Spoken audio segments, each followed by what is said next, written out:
Bismillahirrahmanirrahim. Assalamualaikum warahmatullahi wabarakatuh. Alhamdulillah wa kafa, wassalatu wassalamu ala rasulil mustafa, sayyidina wa habibina wa syafi'ina wa maulana Muhammadinil Mustafa wa ala alihi wa ashabihi wa dhurriyyatihi wa kulli man ittaba'al huda. Amma ba'd. Alhamdulillahirabbil alamin. Segala puji bagi Allah yang telah mengumpulkan kita, memberikan kita nikmat yang begitu banyak pada pagi hari ini, sehingga kita bisa berkumpul dalam kajian pagi Jumat berkah insyaallah. Kedua kalinya salawat serta salam semoga tetap tercurahkan kepada Nabi Muhammad sallallahu alaihi wasallam, yang mana dengan risalah dakwah beliau dalam mendakwahkan agama Islam, sehingga kita bisa merasakan nikmat yang paling besar, yaitu nikmat Islam dan nikmat iman. Alhamdulillah, kemarin kita membahas tentang dalam bab puasa ini tentang macam-macam puasa. Jadi puasa itu dibagi menjadi 4. Ada puasa wajib, ada puasa sunnah, ada puasa makruh, dan ada puasa yang diharamkan. Nah, dimana di hari itu tidak boleh berpuasa. Puasa wajib itu ada 3, yang pertama puasa Ramadan, ada 4 ya, puasa Ramadan. Yang kedua adalah puasa mengqadha Ramadan, mengganti yang bolong. Kemudian yang ketiga adalah puasa nadar, yaitu puasa yang dinadarkan. Jika aku mendapat ini, insya Allah akan saya puasa di hari ini, itu akan menjadi wajib, dengan syarat harinya tidak bertepatan dengan hari-hari yang diharapkan berpuasa. Kemudian yang keempat adalah kafarat. Kafarat itu adalah biasanya ketika menyelesaikan janji itu ada kafaratnya, atau ketika bagi mereka yang haji seperti dalam Rasulullah siam itu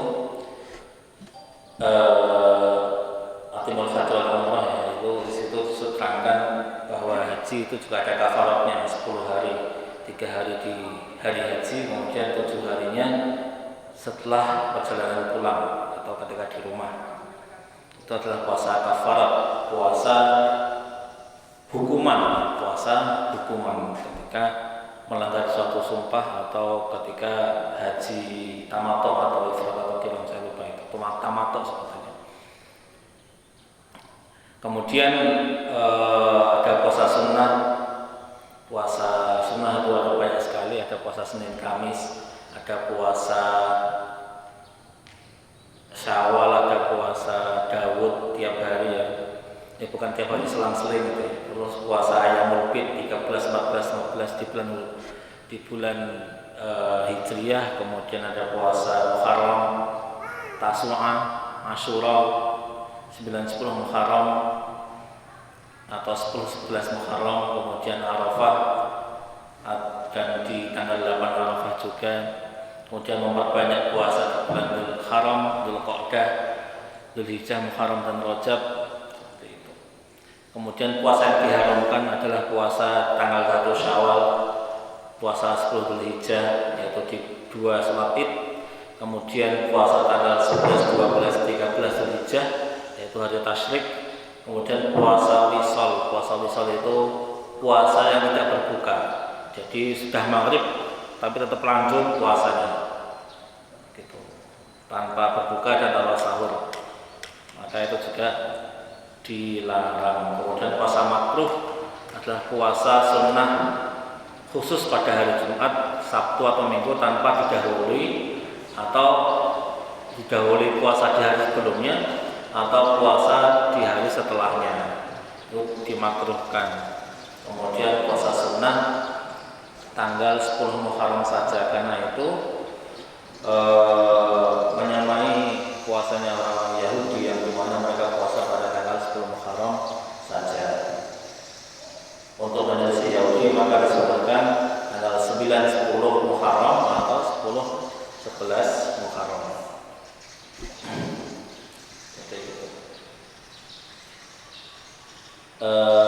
Mungkin ini nanti kita sedikit mengulang aja ya, karena insya Allah nanti ada ujian tengah semester, kemudian kita membahas tentang syarat wajib puasa, yaitu Islam. Jadi ada orang-orang yang dimana dia dua-duaan puasa, jadi ada 4 orang. Jika terkumpul semuanya maka dia dua-duaan puasa. Yang pertama Islam, dia Muslim maka dia wajib berpuasa. Maka dikecualikan dari syarat ini yaitu orang-orang kafir, maka orang-orang kafir itu tidak diwajibkan berpuasa. Kemudian orang baligh atau sudah dewasa, maka dikecualikan dari syarat ini adalah mereka yang belum dewasa, yaitu anak-anak, maka tidak diwajibkan juga berpuasa, tetapi boleh atau juga disunahkan untuk berlatih puasa. Tetapi jangan terlalu dipaksakan. Kalau tidak mampu anaknya tidak apa-apa, nggak perlu dimarahi, tapi tetap diberi semangat umpamanya tidak mampu berpuasa. Karena berpuasa itu berat ya. Yang kita udah dewasa saja berat, apalagi yang masih anak-anak yang tenaganya belum seperti orang-orang dewasa. Kemudian yang ketiga adalah syarat wajib puasa adalah orang yang berakal. Dikecualikan dari syarat ini yaitu orang-orang yang tidak berakal tentunya. Mereka yang hilang ingatan, kemudian umpamanya di tanggal 1 Ramadan tidak tahu kalau ini sudah 1 Ramadan, itu juga termasuk dari ini, pengecualian dari ini. Umpamanya tidak tahu kalau ini sudah 1 Ramadan umpamanya, atau ketika itu di tanggal 1 Ramadan dia lagi di luar jangkauan internet, umpamanya lagi dari gunung kah, atau lagi di hutan umpamanya. Kemudian tidak tahu kalau sudah masuk 1 Ramadan dan dia tidak puasa, maka tidak mengapa, tetapi tetap mengqadha puasanya. Atau dia lupa ingatan, atau mungkin dia koma atau pingsan dan sebagainya yang menyebabkan dia tidak tahu kalau ini berpuasa, maka dia tidak diwajibkan berpuasa, tetapi tetap mengqadha untuk yang koma. Tapi kalau yang gila sebenarnya tidak mengqadha, karena kalau orang-orang gila kan tidak tahu kapan sembuhnya, maka tidak ada kewajiban mengqadha. Kemudian yang keempat adalah mampu berpuasa, wal qudrah 'ala shaum, mampu berpuasa. Jadi dikecualikan dari syarat ini adalah mereka yang musafir, itu boleh tidak berpuasa. Kemudian mereka yang sakit maka boleh tidak berpuasa. Tidak ada batasan dalam musafir ya. Bagi mereka yang merasa sudah musafir maka boleh dia berpuasa walaupun tidak ada keberatan di dalamnya. Jadi umpamanya sudah terbiasa perjalanan sini Jakarta. Jadi perasaan perjalanan Jakarta Solo itu tidak berat, maka dia boleh saja berpuasa atau tidak berpuasa, walaupun perjalanan itu baginya tidak memberatkan, tetapi boleh tidak berpuasa selama statusnya adalah dalam perjalanan, maka dia boleh tidak berpuasa. Kemudian selanjutnya adalah rukun puasa. Jadi bedanya syarat wajib dan rukun puasa itu apa? Syarat wajib itu adalah bukan berkaitan dengan puasanya langsung, tapi hal-hal yang ada sebelum dia berpuasa. Hal-hal yang ada sebelum dia berpuasa. Sedangkan rukun puasa adalah hal-hal yang harus ada ketika berpuasa. atau ketika memulai puasa. Hal-hal yang harus ada ketika mulai berpuasa atau ketika berpuasa. Yang pertama adalah faraidus shaum arba'atu asya. Rukun puasa itu ada 4 hal. Yang pertama adalah niat, seperti halnya innamal a'malu binniyat. Ya, sesungguhnya segala amal itu ada niatnya. Jadi segala amal itu tergantung pada niatnya. Untuk puasa Ramadan diwajibkan, untuk puasa wajib itu diwajibkan puasanya, niatnya itu sebelum masuk puasa. Umpamanya seperti hadis Rasulullah, man lam yubayyitis siyam qabla al-fajr fala siyama lahu. Man lam yubayyitis siyam fala siyama lahu.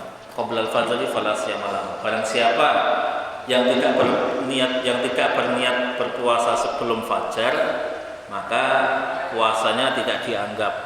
Maka di sini perlu niatnya adalah sebelum sahur, boleh malamnya atau mungkin setelah berbuka kemudian niat, saya besok niat berpuasa dalam hati, seperti itu. Maka itu sudah cukup. Tetapi tetap harus diniatkan sebelum mulai berpuasa atau sebelum azan subuh. Itu khusus puasa wajib, puasa Ramadan. Jadi tidak boleh diniatkan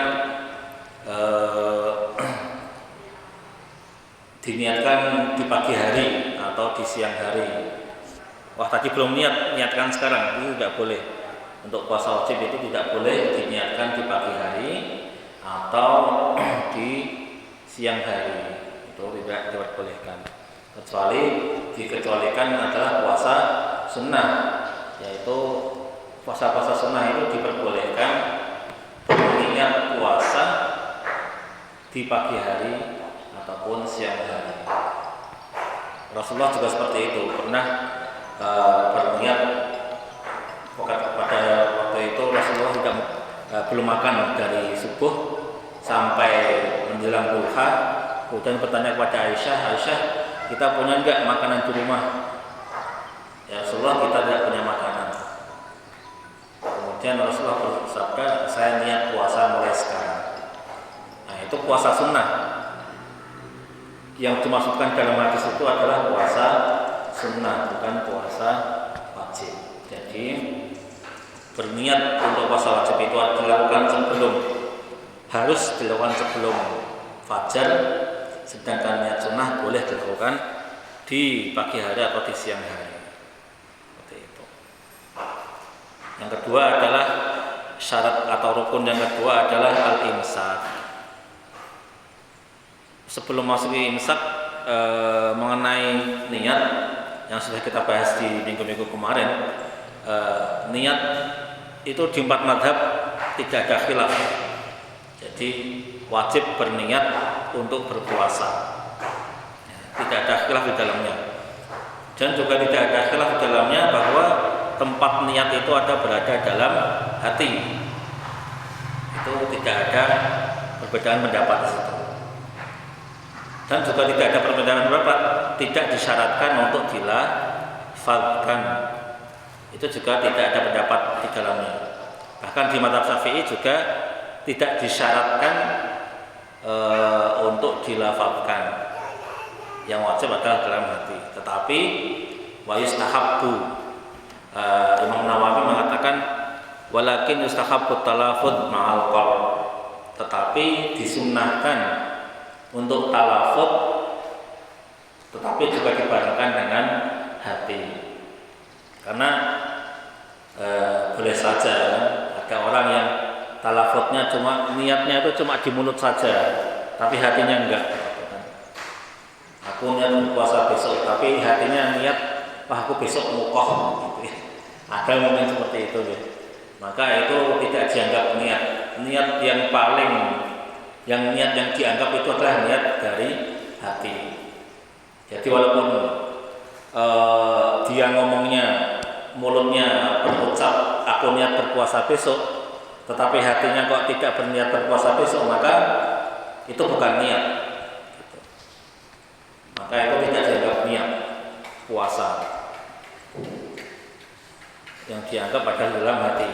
Jadi walaupun hatinya niat berpuasa dan tidak dilafadzkan, maka itu sudah mencukupi. Tetapi kalau tidak dilafadzkan, maka itu juga tidak mengapa. Karena wa yustahabbu dalam mazhab Syafi'i itu yustahabbu atau disunnahkan, bukan disyaratkan. Seperti itu. Dan juga dalam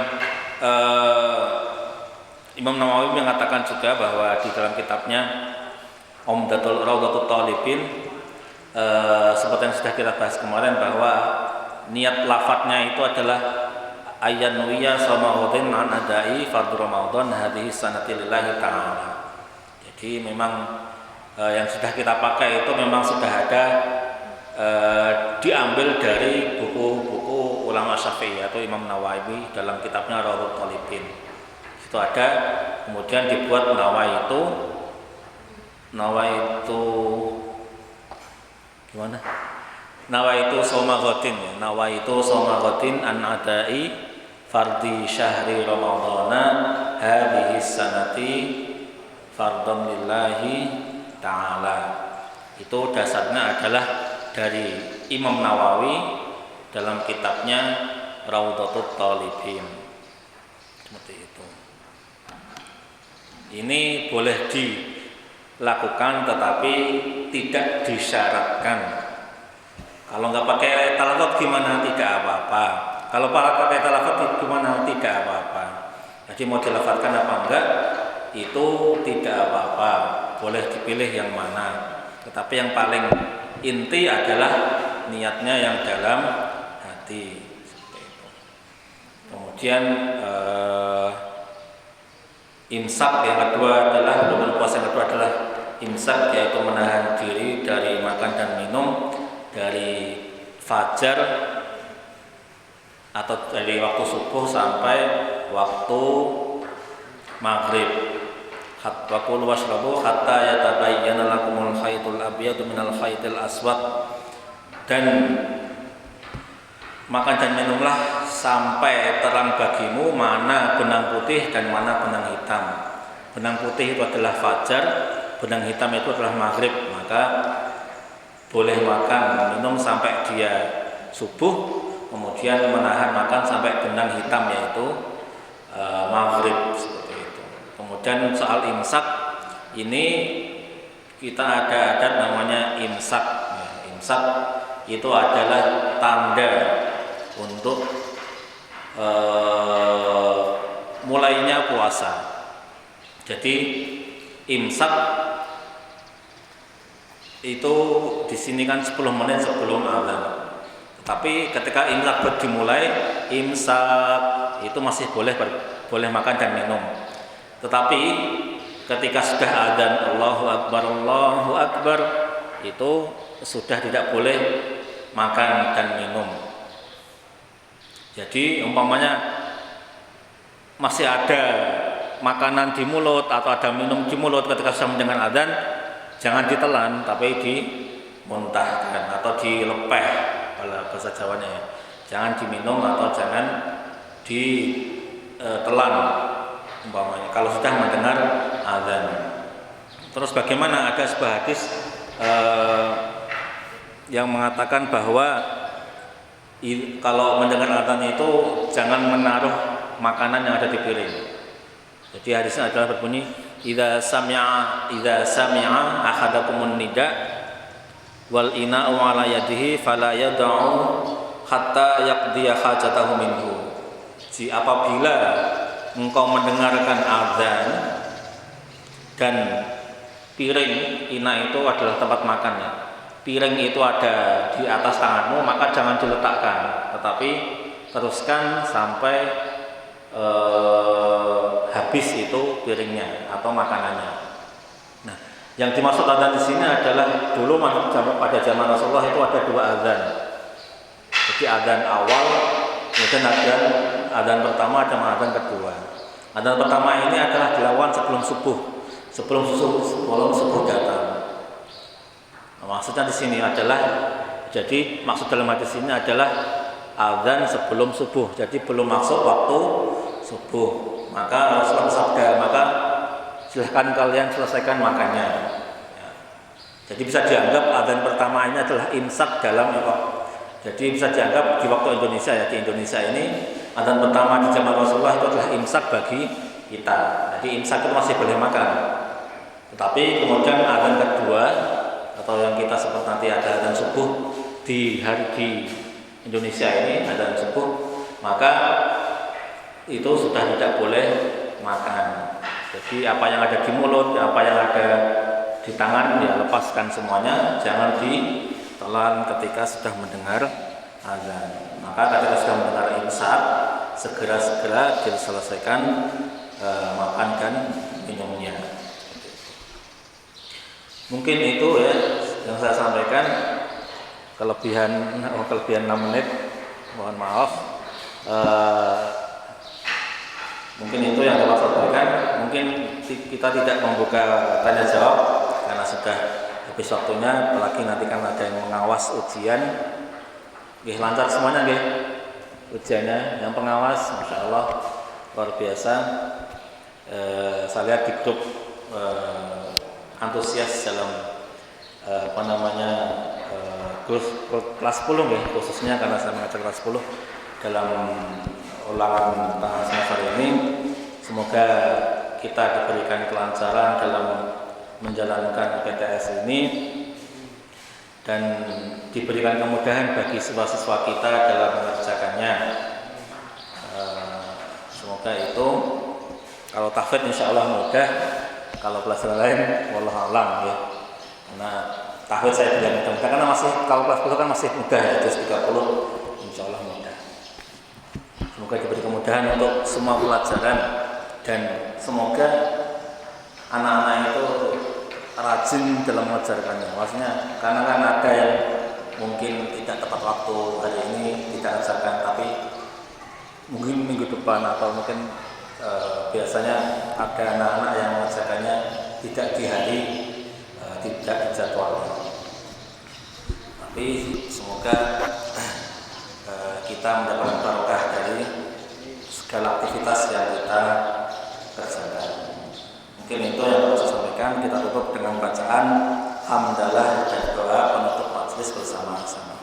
Alhamdulillahirabbil alamin, subhanakallahumma wa bihamdika asyhadu an la ilaha illa anta astaghfiruka wa atubu ilaik.